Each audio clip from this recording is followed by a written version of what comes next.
As you probably already know, a lot of what we do here at ICE3 Property Finance is bridging finance. About 30% of our cases are bridging finance, certainly in the first instance.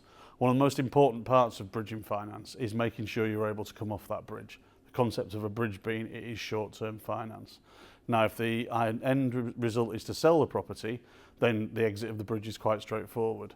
If, however, the exit is refinance, then you do need to be a lot more careful about planning that exit. We recently got asked how to avoid being stuck on a bridge, and really the key is planning, and planning before you go into that bridge, because trying to solve the problems once you're on the bridge is quite difficult. So you need to understand if refinance is the way you want to come off the bridge, that you are in a position to refinance onto term debt, and that means not over leveraging from day one.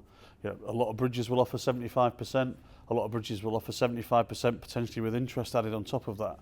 But if that product isn't something you can mirror with a term debt finance, then you need to understand there's going to be a shortfall when you come to repay the bridging loan. Now, if you've got cash available to do that, that's not a problem. But if you haven't, it's probably more prudent to take a lower loan to value at the beginning of the bridge to make sure you're not stuck on that bridge.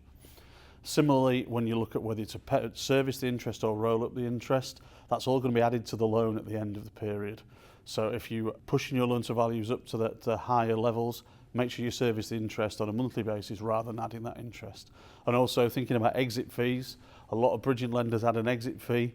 That all adds on to the end. So you need to know that redemption figure, i.e. what you are going to pay back at the end of the bridge, is something you can achieve. What we'd always suggest is ask us to get a decision in principle from a lender for the refinance at the end. Now, things can change during a period of 12 months on a bridge, but at least if we've got that AIP, agreement in principle, at the beginning, we know that we're working towards something that's achievable. That's not to say if you do get stuck on a bridge, there aren't options. If you do find yourself stuck on a bridge where you didn't plan properly before you went into the bridge, or where things have changed, please give us a call. The sooner you start to address it, the better. There are things that can be done. We can talk to the existing bridging lender. We can look at different ways to structure the loan moving forward into a term debt. So 2 things: plan before you go into the bridge, and if you do get stuck, don't ignore it. Speak to us and we'll see where we can help.